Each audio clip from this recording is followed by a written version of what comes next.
Siang pejuang, gimana semangatnya hari ini?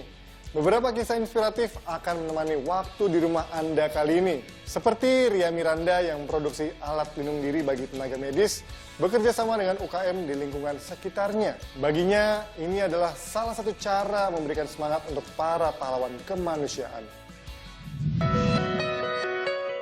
Perancang busana Ria Miranda rela menghentikan produksi koleksi baju lebaran Nagari Raya 2020. Yang seharusnya dijadwalkan rilis pada April 2020 ini. Ia kemudian memilih ikut memproduksi alat pelindung diri berupa pakaian hazmat dan masker untuk para petugas medis yang memerangi pandemi virus corona. APD yang sudah diproduksi kemudian didonasikan untuk rumah sakit ataupun klinik serta puskesmas yang ada di wilayah Jabodetabek. Bagi rumah sakit yang membutuhkan, bisa mendaftarkan langsung ke website riamiranda.com atau menghubungi melalui email dengan subjek langkah berbagi. Duo desainer Indonesia Ria Sarwono dan Karlin Daryanto pun tergerak membantu ketersediaan baju hazmat. Pendiri brand fashion lokal Cotton Ink ini memutuskan memproduksi baju hazmat yang akan diberikan secara gratis.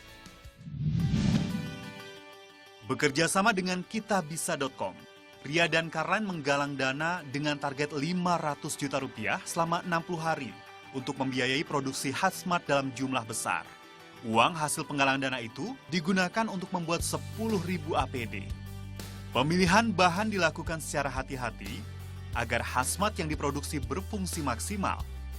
Model yang akan dibuat pun sudah ditentukan agar aman bagi tenaga medis. Produksi tahap awal sudah dilakukan. Kepedulian untuk berkontribusi di masa pandemi COVID-19 ini juga ditunjukkan oleh seorang penjahit di Nusa Tenggara Barat. Langkah kemanusiaan ini sudah dilakukan sejak 3 minggu yang lalu. Ia rela menyisihkan uangnya hasil menjahit untuk membuat ribuan masker yang dibagikan gratis untuk masyarakat. Usia uzur dan status sebagai janda anak 4 tidak membuatnya ragu untuk berkontribusi di masa pandemi. Sehari-hari, Siti Rahma merupakan penjahit keliling pakaian.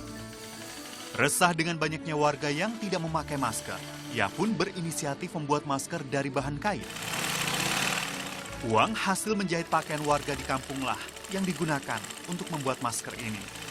Dalam sehari, warga asal desa Samili, Kecamatan Woha, Kabupaten Bima itu mampu membuat 100 lembar masker jahit dengan dibantu 4 orang anaknya.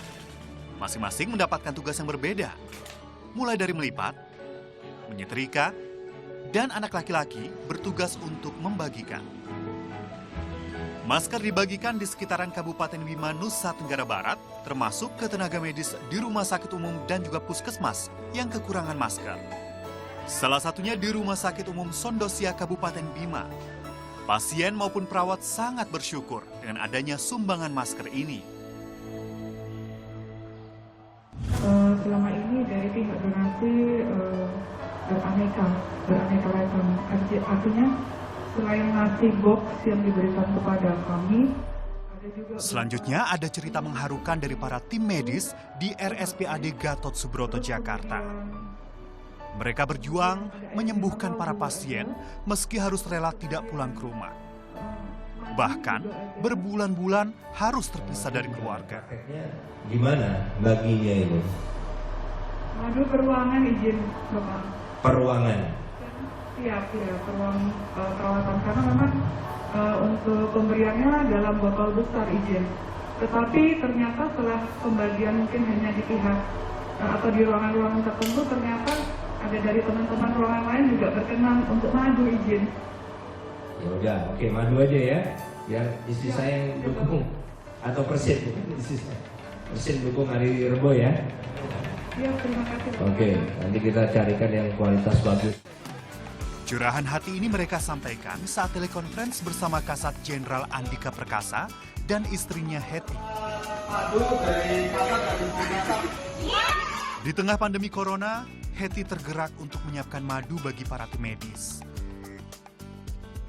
Ia pun tak kuat menahan tangis dan mengucapkan terima kasih atas perjuangan yang telah dilakukan oleh tim medis. Kami merasa diperhatikan dengan atasan, kami sangat berterima kasih. Saya yang terima kasih.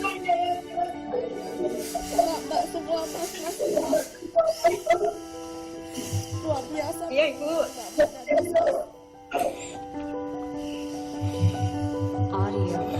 Saya ingin membantu. Ini sangat membantu Ibu izin. Kebetulan anggota kami sudah hampir dari bulan Januari tidak ketemu dengan orang tua. Dengan ada perhatian dari Ibu, ini merupakan motivasi besar buat kami Ibu untuk berjuang melawan COVID. Siap Ibu. I love you Ibu.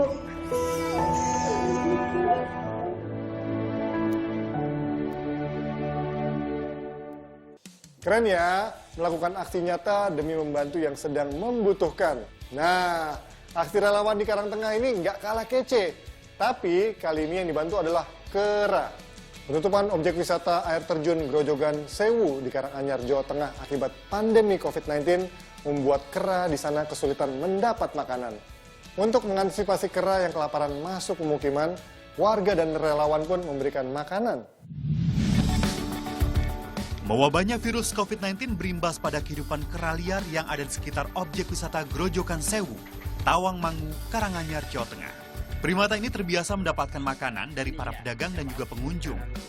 Adanya kebijakan penutupan objek wisata sementara waktu membuat kera sulit mendapatkan makanan, hingga berlarian ke jalan atau di sekitar toko untuk mencari makan. Hal inilah yang kemudian mendorong warga di sekitar objek wisata dan beberapa relawan untuk mengumpulkan sayur dan buah-buahan untuk kera yang kelaparan itu. Aksi ini juga dilakukan untuk mencegah kera-kera masuk ke permukiman warga. Ke kampung, kita berikan makan, kita ambilkan dari sisa-sisa makanan yang tidak dikonsumsi di pasar, kita bawa ke sini untuk diberikan makan ke kera-kera tersebut. Seadanya yang kira-kira pantas untuk dibawa ke sini, kita bawa ke sini karena sayuran pun mau ya. Oke, kami masih punya banyak informasi menginspirasi lainnya. Selengkapnya usai jeda.